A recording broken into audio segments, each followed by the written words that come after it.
Everything changed in a matter of seconds. The final whistle blew, the confetti was swept away from the stadium floor, and the championship parades, well, they've long since ended. Welcome to the 2026 NFL offseason. Now, if you think this is just a time for players to rest and recover, you'd be entirely mistaken. This, right now, is the dark, quiet, and ruthlessly calculating period where dynasties are either cemented in stone or they are silently, methodically dismantled behind closed doors.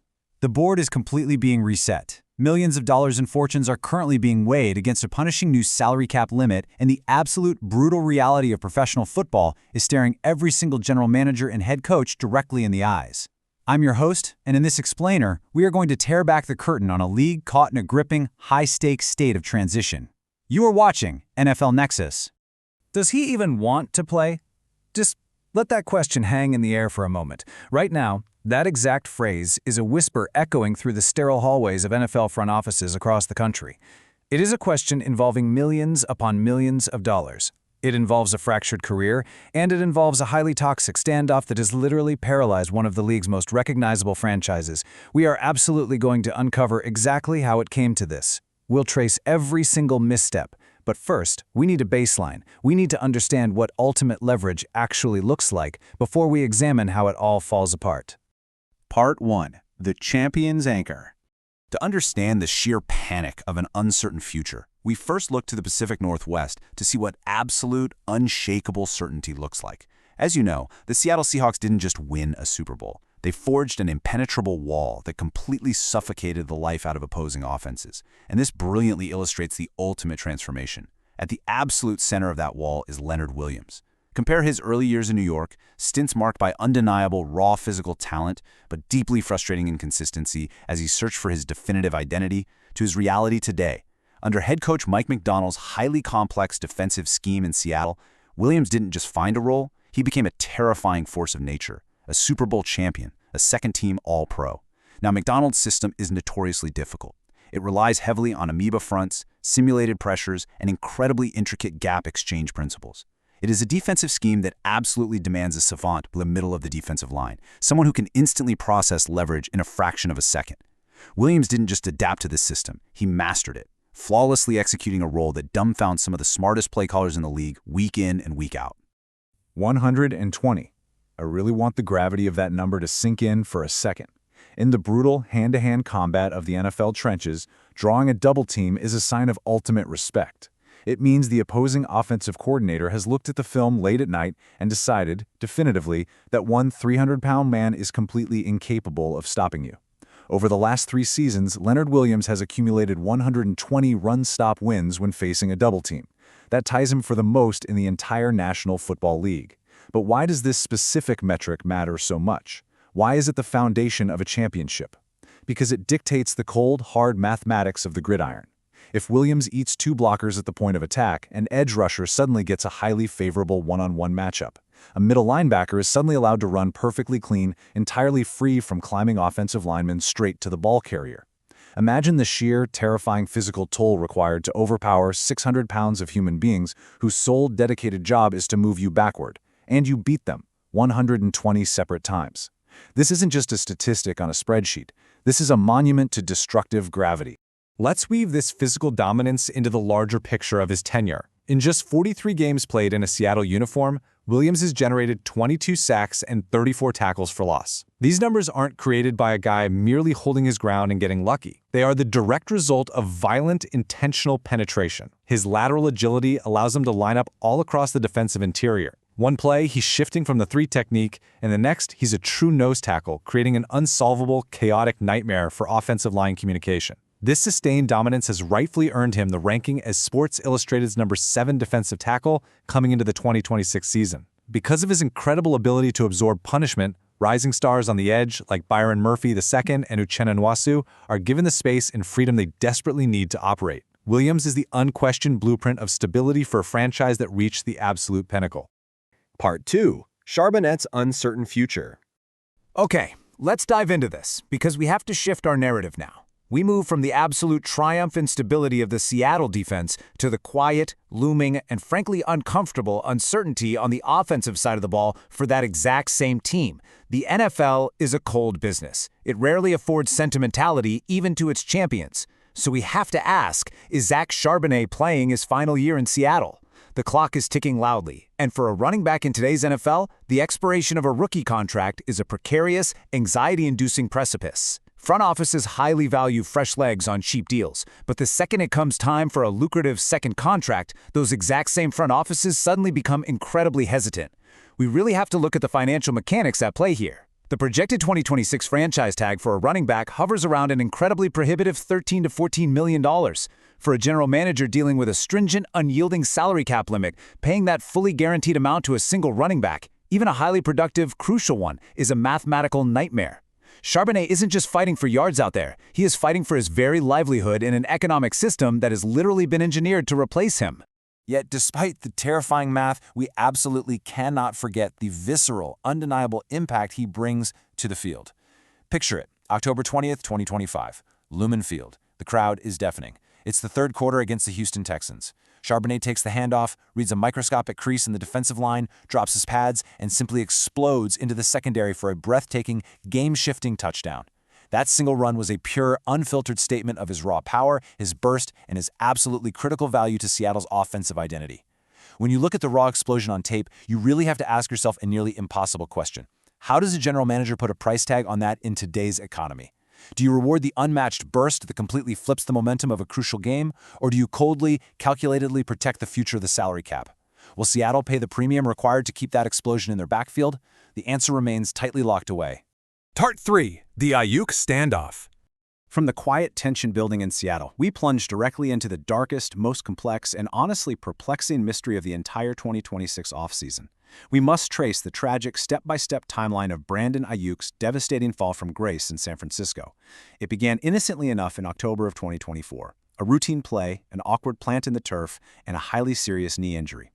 Now, injuries happen, but post-injury, in a move that completely stunned the organization, Ayuk outright refused to participate in the team-mandated rehab sessions. And here is where the collective bargaining agreement becomes utterly ruthless. Standard NFL player contracts contain highly specific, legally binding language detailing the strict requirement to undergo club-mandated medical treatment. By refusing his rehab, Ayuk committed a massive, undeniable breach of contract. This allowed the 49ers to legally execute their right to void his remaining guaranteed money. In an instant, the trust was entirely broken.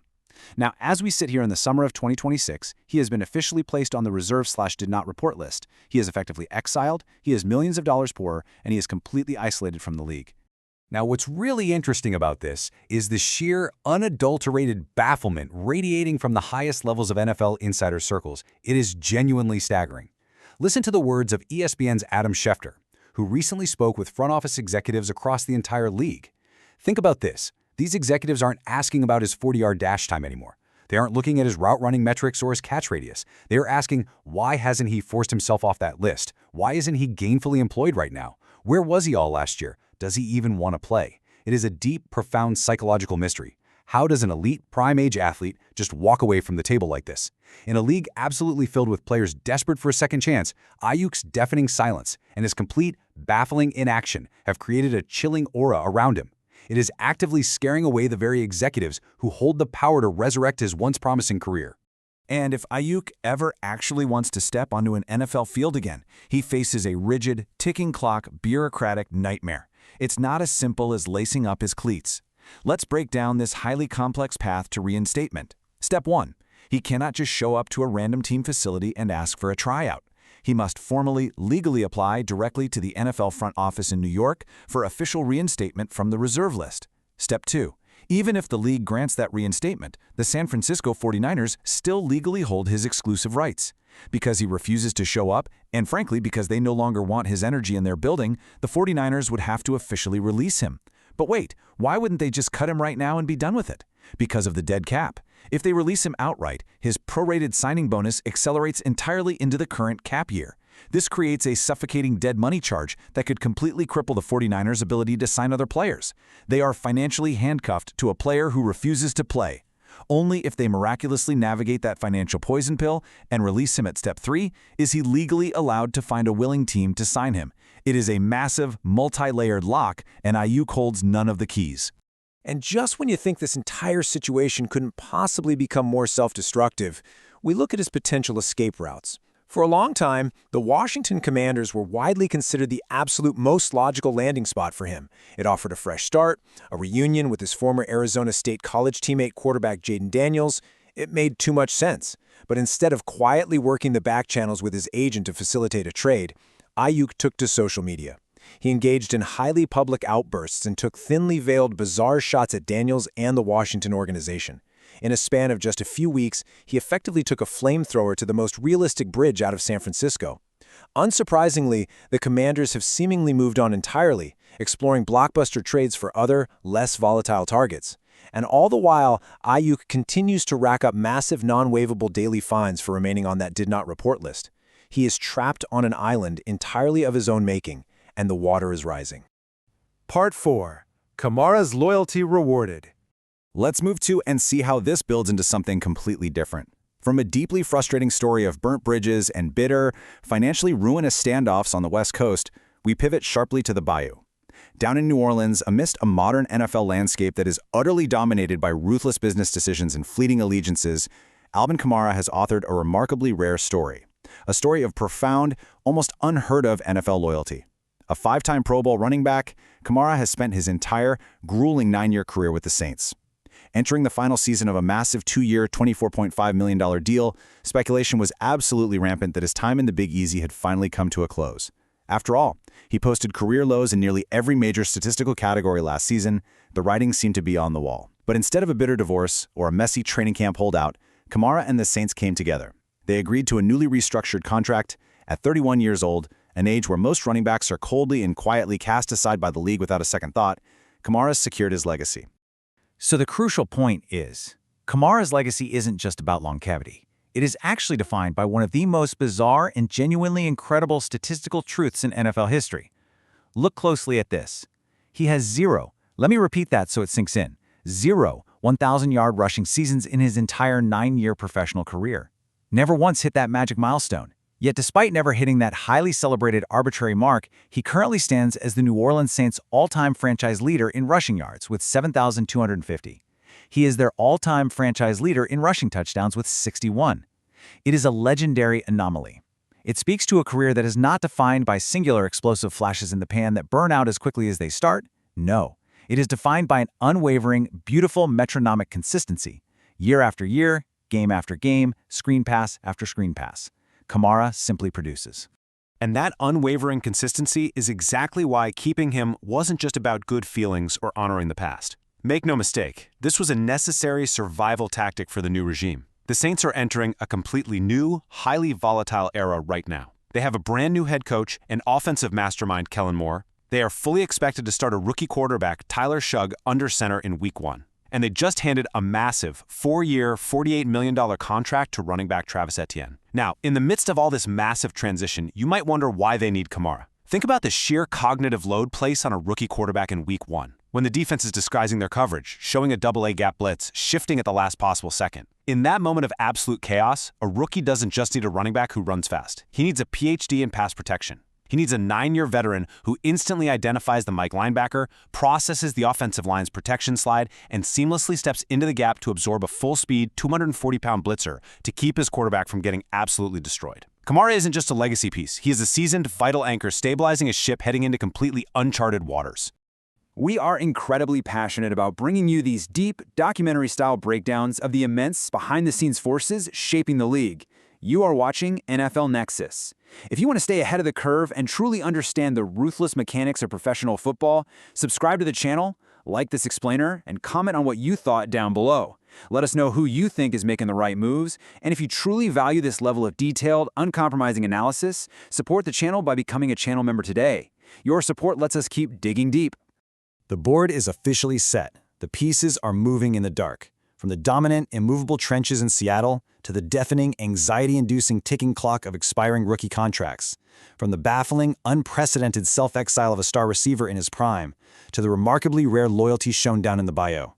The NFL offseason takes absolutely no prisoners. It never has, and it never will. With champions crowned and careers currently hanging by a single fragile thread, the only real question left is this. When the stadium lights finally turn back on, who will actually survive the brutal reality of the 2026 season?